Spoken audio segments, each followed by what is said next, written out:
Welcome to Digosec Presents. Today's guest has lived her childhood dream by traveling the world. She's lived in the United States of America, Ethiopia, London, and Turkey. She's trained as a documentary filmmaker, but she also teaches English as a second language. In more recent times, she has let her creative side to shine through. It is my pleasure to welcome to the set Tamika Phillip. Thank you. Happy to be here. Tamika, you were part of 3 Group 1, and I remember that year because your class was infamous. Can you tell me why that was such a troublesome class? It was, of course, at that time we were just 3-1, but I think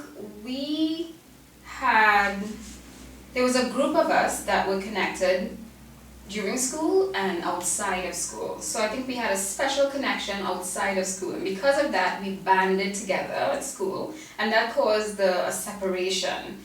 And so we looked out for each other. We were just really active and outspoken. We weren't afraid to speak up to teachers, and of course many times it became disrespectful in many ways. But from what I remember, we still focused on our studies and maintained that balance, and had some great memories. How did you contribute to this chaos in 3-1? I think for me, ever since primary school, I was always very talkative and very disruptive. So I think that continued in 3-1. I was just talkative and disruptive, and again, just outspoken, always challenged teachers, and just wasn't afraid to do my own thing. And I think it's just, my personality. Somehow you managed to escape, because, I'm imagining students coming out of 3-1 could not have done a whole lot, but you've done so much. What do you think was the secrets of your success? Well, success is a journey, and I think, first of all, for me, I was just really happy to come to Digo Martin Secondary. Digo Sec, for me, is legacy in my family that goes back 2 generations. My great aunt and her sister were part of the very first graduating class of Digo Sec, back when it was just that building over there. And then my mother and a couple of her sisters attended Digo Martin Secondary. So I came into Digo Sec with that history, and also I had teachers who had gone to school with my mother. There were at least 2 teachers, Mr. Bihari and another teacher, who had gone to school. So I always had to be extra careful around those teachers because I knew they had gone to school with my mother. So I felt like, I felt sort of special. So, Digo Sec was really special to me in that way. And, I learned so much. You don't really think about it until you leave. But when I look back,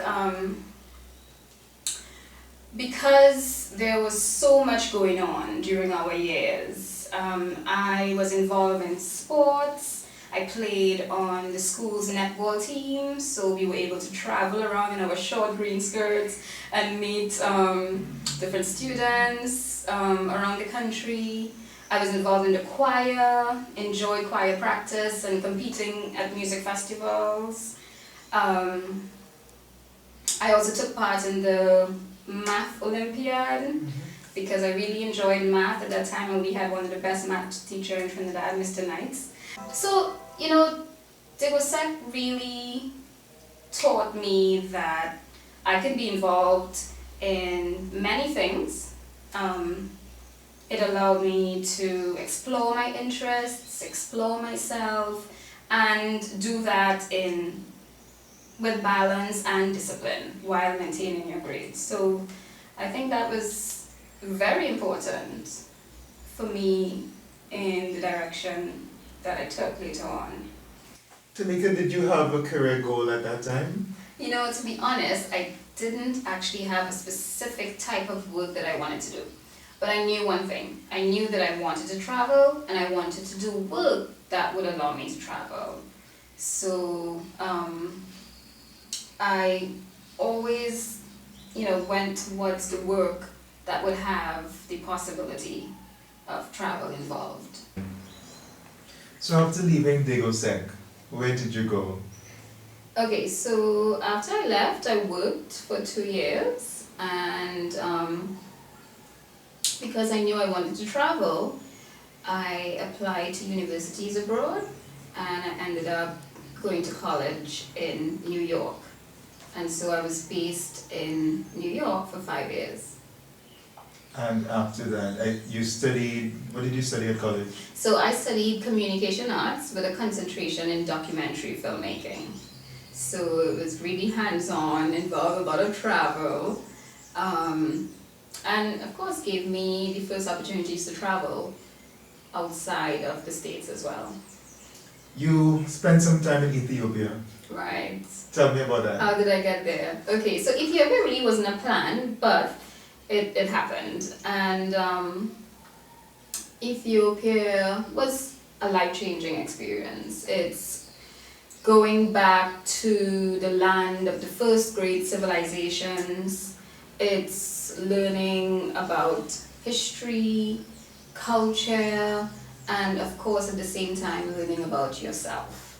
So Ethiopia for me is now a second home because I have returned to Ethiopia twice since I went that first time. And then you went to Europe. And then I spent some time in London. Well, I got into teaching English in Ethiopia, and I sort of extended that work in London. And from there, I ended up in Turkey. It wasn't a plan, but I ended up there. And, I've been based in Turkey for the past 5 years. Tamika, in college you studied documentary filmmaking. How have you used that over the years?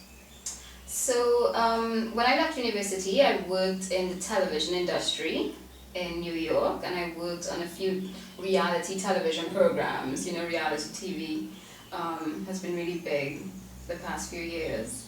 And then I went to Ethiopia, where I produced documentaries for 2 schools. And the documentary was really about how the education system was affecting the students. And so I had the opportunity to live with some of the students and document them at home with their families. So it really allowed me to travel and really get closer to students and understanding how the education system was really affecting them.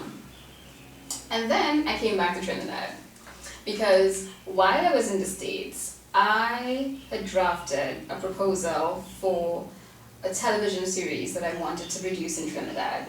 So the series was called My Dream Job, and we selected students from a few schools across Trinidad, and we placed them to work with people doing the work that they were interested in. And they work with these people for a week, and we documented them, and they actually had their own camera to document themselves. And it was just a beautiful experience because for these students, it was just their first time on the job and getting exposed to the real world of these jobs that they were interested in. So it was really a dream project for me and a memorable experience for the young people. And that series aired over the course of 6 weeks on television, and Degosec really played an important role in getting the funding for the series.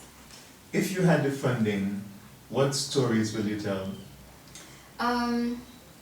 I would focus on the stories of our history and culture and how it's so connected to every other area of the world.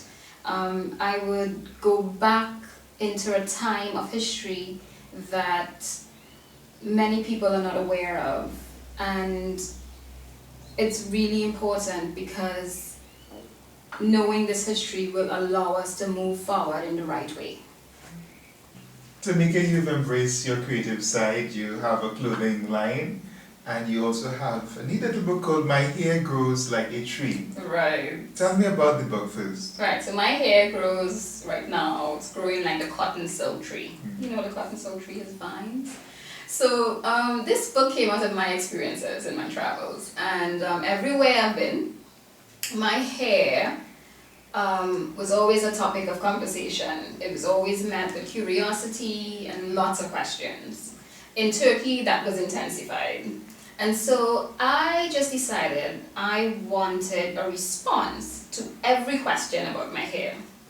And with the knowledge of the concept of our hair as trees and as the flora of the earth, I started to tell people that my hair grows like a tree and your hair flows like a waterfall, right? And every time I said it, people would just get silent and think. And the more I told people that, the more I realized that there was something to this concept. It was new for many people. And so from that experience, I just started sketching images of hair like different elements of the earth. And through sketching, I decided to turn it into a book for young girls to see their hair in a different way. Okay. Tell me about your clothing line. Okay, so, we are very creative in Trinidad. And my creative self just started calling again. And I started creating what I wear. I was living in Bursa, which is the textile capital of Turkey, and I became so excited about the fabrics that were around me. And because I could never find anything that I liked in stores, I started buying the fabrics and sewing for myself. And so it went from creating what I wear to creating what we wear. Alright, and so that's how it started. I started creating dresses. And then I started creating dresses for friends and colleagues in Turkey.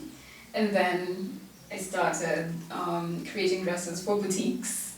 And that's where it started. And that evolved into a Caribbean brand called Bayleaf, which I'm here in Trinidad to share and grow. Mm-hmm. Would you say there was anything in your time here at Degosec that prepared you for the life you're living now? Right. I think definitely. The saying school days are your best days, it's true. I have so many fun memories of Degosec.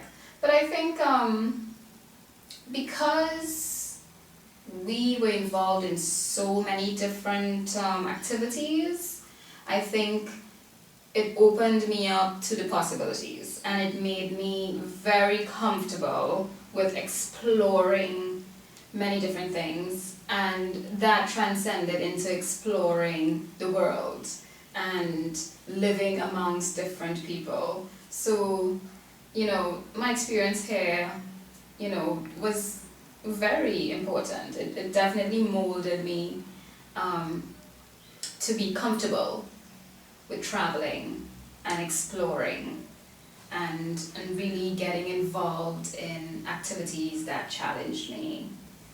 And so, yeah, I think Degosec played a good role in shaping me.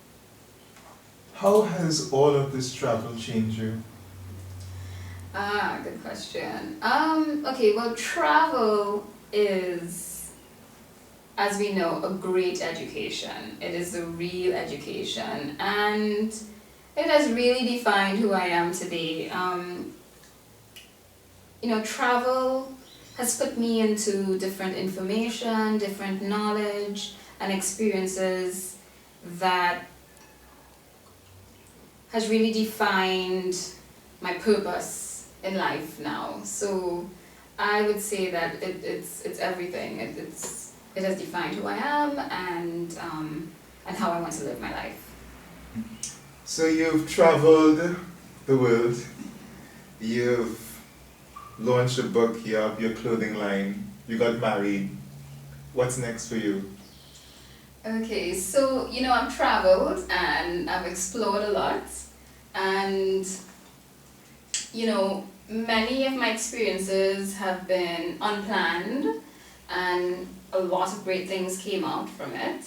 But now I have sort of come into the purpose for my work, and I really want to restore our creativity in Trinidad, and this is the purpose of Bay Leaf, to restore and share our creativity with the world. Okay, great. Sounds good. Thank you so much for joining us today, Tamika. Thank you. I enjoyed it. Thank you for taking me back into the lovely memories of Digger Martin Secondary.